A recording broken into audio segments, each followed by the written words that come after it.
पहली रात थी, चांदनी अपने उरूज पर थी, लेकिन इसकी रोशनी भी इस खौफनाक रात के सन्नाटे को दूर नहीं कर पा रही थी। जंगल की गहराइयों में एक पुराना सुनसान मकान खड़ा था, जिसकी खिड़कियों से अंदर की मध्यम रोशनी बाहर तक झलक रही थी। इस मकान में नया नया शादीशुदा जोड़ा आया। उनका नाम अहमद और सारा था।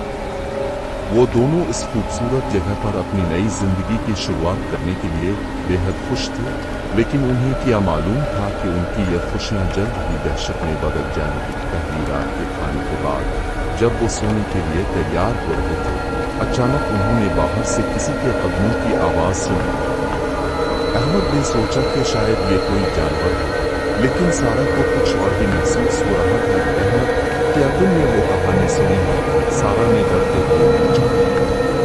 इस जंगल में एक आदमखोर रहता है जो रात के वक्त शिकार करता है। अहमद ने सारा को चुप कराने की कोशिश की, लेकिन वो खुद भी इस खौफनाक कहानी से वाकिफ था।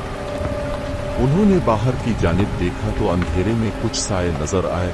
शायद हमें यहाँ से चले जाना चाहिए, सारा ने कहा, लेकिन अब बहुत देर हो चुकी थी। अंधेरे की गहराइयों में वो साए अब वाज़ेह होते जा रहे थे।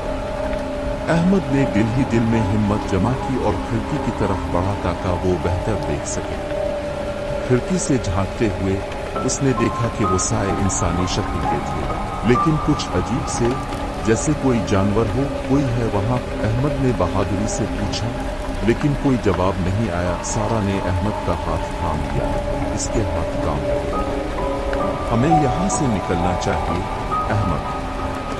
अहमद ने सोचा कि शायद सारा ठीक कह रही है, लेकिन उन्होंने देखा कि उनकी कार की चाबियां नीचे डाइनिंग रूम में हैं। उन्हें नीचे जाना होगा। ठीक है, मैं चाबियां लेकर आता हूँ।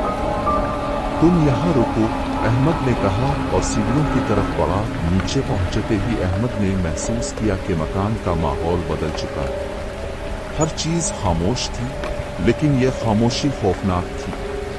उसने चाबियां उठाईं और वापस जाने लगा, लेकिन तभी इसने महसूस किया कि कोई इसके पीछे है। अहमद ने पलट कर देखा और उसका दिल धड़क उठा। एक बड़ा भयानक आदमखोर, जिसके चेहरे पर खून के धब्बे थे, इसकी तरफ बढ़ रहा था। अहमद ने भागने की कोशिश की, लेकिन आदमखोर ने इसका पीछा किया। अहमद ने सारा को आवाज दी, सारा, भागो। सारा ने अहमद की चीख सुनी और उसके दिल में खौफ की लहर दौड़ गई। वो तेजी से सीढ़ियों की तरफ बढ़ी, लेकिन जब वो नीचे पहुंची तो उसने देखा कि अहमद को आदमखोर ने पकड़ लिया था। सारा ने बगैर सोचे किचन में जाकर एक चाकू और आदमखोर ने अहमद को जमीन पर फेंक दिया और सारा की तरफ मुड़ा। सारा ने बहादुरी से आदमखोर का मुकाबला किया, लेकिन वो बहुत ज्यादा ताकतवर था।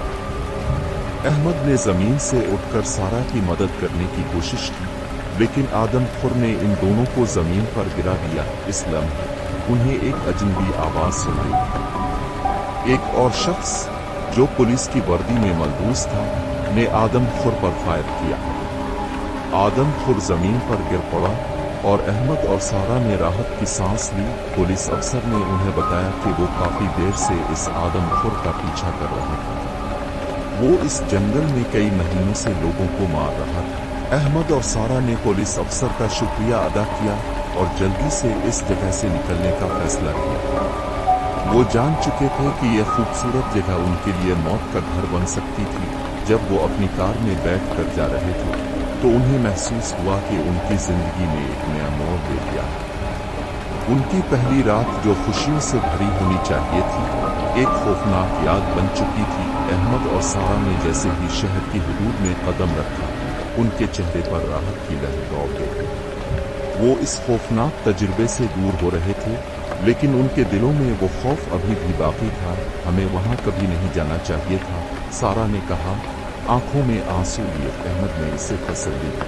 हम महफूज हैं अब, सारा, हम महफूज हैं। वो अपने घर पहुंचे, जो अब उन्हें दुनिया का सबसे महफूज मकाम लग रहा था। घर के अंदर दाखिल होते ही उन्होंने महसूस किया कि यह तजर्बा उनके दिलों में कितनी गहराई तक उतर चुका था। रात को जब वो सोने लगे तो उनके ख्वाबों में वही खौफनाक मनाजिर चलने लगे। आदम खुर का चेहरा, इसके खूनी हाथ और वो पुरस्कार जंगल। सारा ने अहमद को जगाया। मुझे लगता है कि वो आदम खुर अब भी मेरे ख्वाबों में है। अहमद ने इसे गले लगाया और कहा, ये सिर्फ ख्वाब है सारा, वो हमें कुछ नहीं बिगाड़ सकता। लेकिन उनके दिलों में वो खौफ अब भी मौजूद था, जो इतनी आसानी से दूर नहीं होने वाला था। उन्होंने फैसला किया कि वो एक माहिर नफ्सियात से मशवरा लेंगे। अगले दिन वो माहिर नफ्सियात के पास गए और अपने तजुर्बे के बारे में बताया। माहिर नफ्सियात ने उन्हें समझाया कि ऐसे तजुर्बात अक्सर लोगों के जहन पर गहरा असर छोड़ जाते हैं और उन्हें वक्त के साथ साथ ही बेहतर होने की ज़रूरत होती है। वक्त के साथ साथ अहमद और सारा ने अपनी ज़िंदगी को दोबारा पटरी पर लाने की कोशिश की। माहिर नफ्सियात की मदद और एक दूसरे के साथ गहरी हमदर्दी की बदौलत वो आहिस्ता आहिस्ता इस खौफनाक तजुर्बे से निकलने लगे। अहमद ने अपने काम में दोबारा दिलचस्पी लेना शुरू कर दी, जबकि सारा ने पेंटिंग और मौसीकी में अपनी दिलचस्पी को नई जिंदगी दी। वो रातें जो कभी खौफ से भरी होती थीं, अब सुकून और उम्मीद से भरपूर हो गईं। एक दिन जब वो दोनों पार्क में टहल रहे थे, सारा ने अहमद की तरफ देखकर कहा, तुम्हें याद है वो पहली रात? अहमद ने मुस्कुरा कर जवाब दिया, हाँ, वो रात जो हमारी जिंदगी को बदल कर रख दी। लेकिन देखो, हमने इसे पार कर लिया। सारा ने अहमद का हाथ थाम लिया। हमने साथ मिलकर उसे पार किया और अब मैं हर रात को तुम्हारे साथ बताने का मुंतज़िर रहती हूँ, बगैर किसी खौफ के। वो दोनों ने एक दूसरे को देखा और एहसास हुआ कि उनकी मोहब्बत अब और भी मजबूत हो गई। उन्होंने इस खौफनाक तजुर्बे को एक दूसरे के लिए मोहब्बत और हमदर्दी में बदल दिया था। जैसे ही सूरज गुरूब हुआ, वो दोनों हाथ में हाथ डाले घर की तरफ एक नए और खूबसूरत मुस्तकबिल की उम्मीद कर। उन्होंने सीख लिया था कि जिंदगी के अंधेरों में भी मोहब्बत की रोशनी हमेशा उनका रास्ता रोशन करती है।